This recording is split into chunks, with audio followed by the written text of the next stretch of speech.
In this video, I'll be showing you how to carry out a routine CTG review as well as a fresh eyes review on the K2 monitoring system. In this lesson, we will be going through the process required to document a routine CTG review. When using the K2 system, you'll be asked to authenticate frequently at various stages. We advise setting up fingerprint authentication on your account as soon as you can, which will speed up authenticating as you use the system. In this video, I'll be authenticating using my password. We're now going to look at the first CTG review and how to do this. Both the routine reviews and fresh eyes reviews forms are the same. It's just important to remember to change the type of review at the beginning to determine which review you are undertaking. You will see where to do this as we proceed through the form. Just another thing to note, in this video we will be showing you real CTGs as the context for the data we will be inputting. These are being used as a basis to demonstrate system functionality only, so we will not need to interpret or scrutinize these CTGs in the normal way you would. I will now flash up the first set of data along with the CTG for context before we carry out the first CTG review.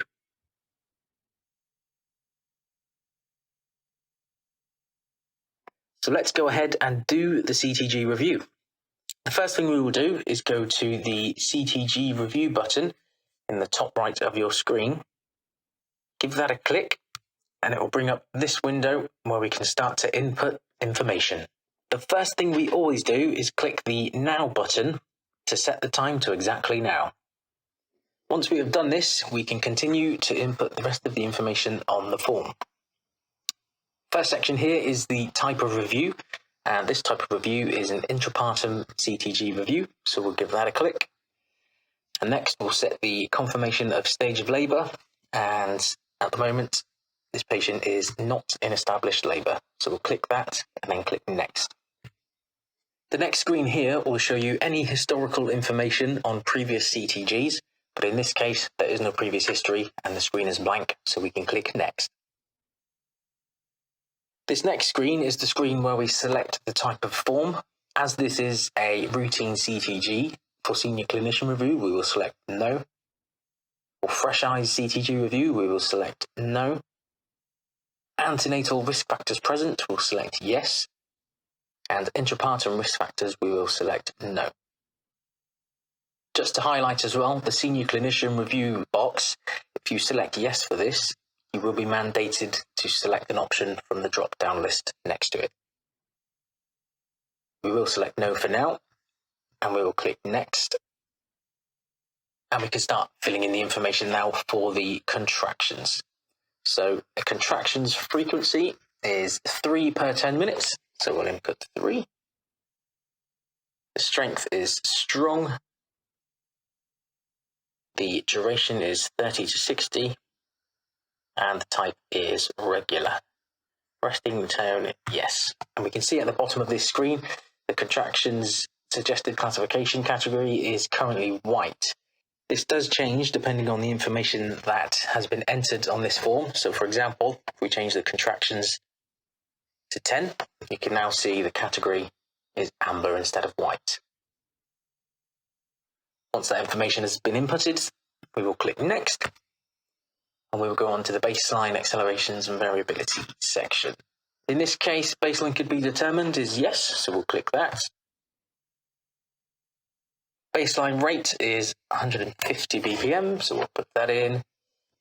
Maternal heart rate differs is yes. Acute onset of bradycardia, no. And the baseline increase of 20 BPM is also a no. And you can see this section is now defined as white. Accelerations present is a no, so we'll select that. Digital stimulation used is also a no, so we'll select that. Sinusoidal pattern is a no, and the variability is 10 BPM.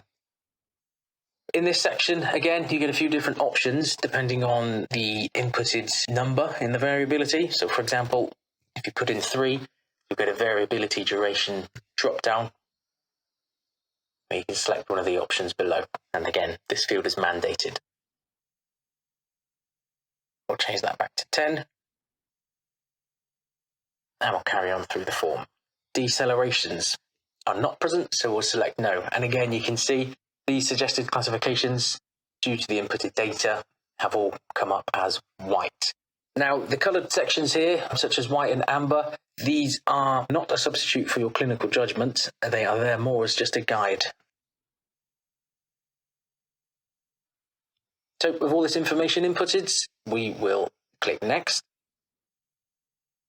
And you can see now, based on the information that we have just entered in the form, the suggested classifications are now highlighted with this thick black border here. And as we saw, they are all classified as white. You're also given some more information on the bottom of this screen here.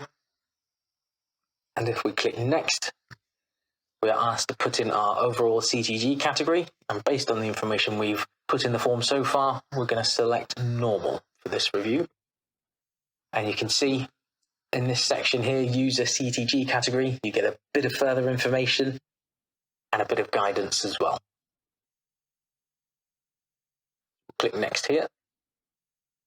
On this screen, you've got two boxes. You've got a comment box and a grayed out box at the top, which we'll look at a little bit further when we do the Fresh Eyes review. But here, if you need to put in a comment, you can. It's not mandated, and you can leave it blank if you need to. In this case, we're not going to put a comment, and we're just going to click next. Planned actions are continue usual care, so we'll select that and click next.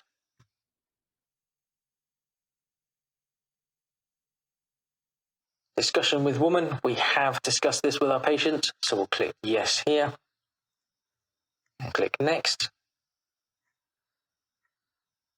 Change current method of fetal monitoring is a no, so we'll select no there and we can now click finish.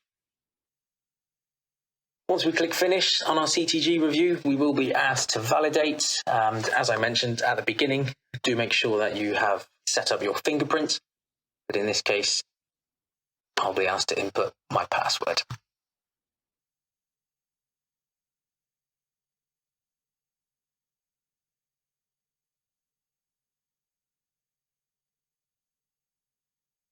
And that is a routine CTG review done.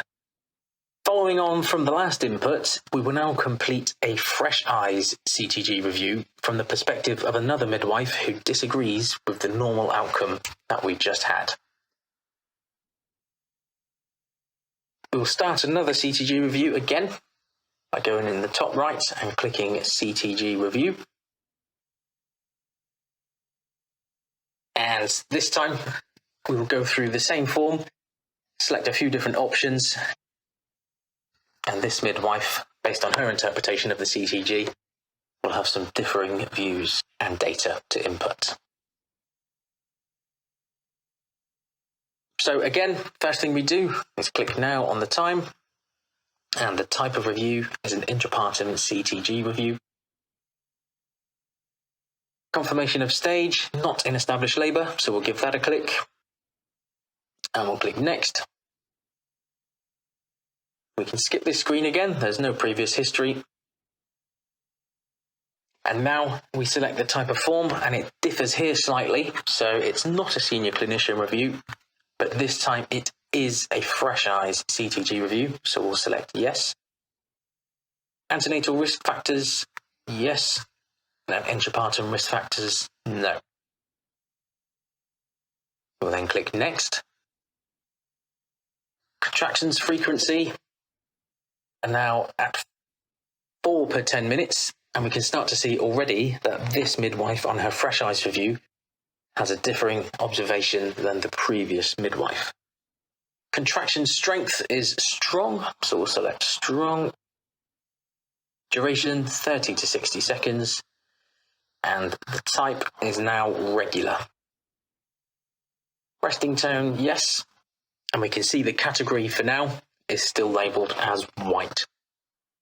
We can now click next and start to fill in the information for this section of the form. Baseline could be determined is a yes. Baseline rate is 146 BPM. Maternal heart rate differs is a yes. Onset of bradycardia, no. And the baseline increase, again, is a no. And this category is still defined as white. Accelerations present, yes. So that has changed since the routine CTG review. Digital fetal stimulation is a no. Sinusoidal pattern is a no. And the variability is now 17 BPM. And on to decelerations. In the Fresh Eyes review, this is being selected as yes. What you'll notice now on the next screen, because decelerations have been selected, we'll be presented with a new window where we need to input a little bit more information regarding the decelerations. So if we click next, we now have this form to fill out with some information on the decelerations. So the decelerations type is variable. The duration is greater than or equal to 30 minutes. The repetitive decelerations are over 50%, so we'll select that. Lasting 60 seconds is a no. And again, just to highlight, the deceleration category in the bottom of this screen is determined by the information that is entered in this form. So if we select lasting 60 seconds, yes, you'll see the category shifts to red. In this example, though, we will select no. Reduced baseline variability is a no. FH returns to baseline is a yes, and there is no loss of shouldering. Once we fill that in, we will click next. And you can see now on this screen, as in the previous CTG review, the contractions, baseline rates, and baseline variability suggested classifications are highlighted with the black border as white. But because the decelerations category was marked as undefined, there is no highlighted border for any particular classification. We'll click next on this. And now we have to input our CTG category.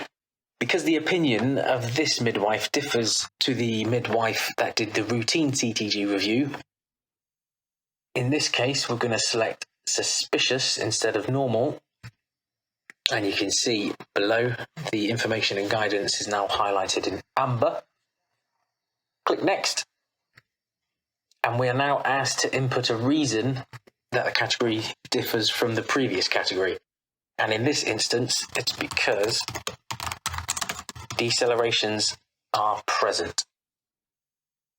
CTG review comment can be left blank, so we can click next.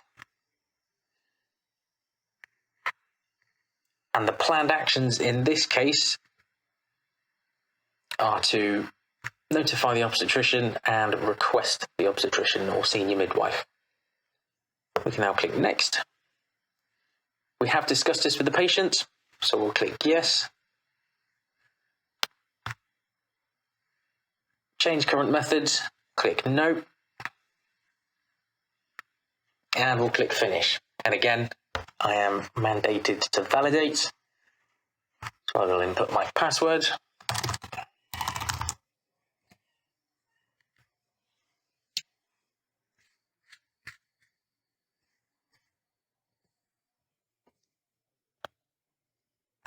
And that is the Fresh Eyes CTG review finished. So we've covered a normal CTG review and also a Fresh Eyes CTG review.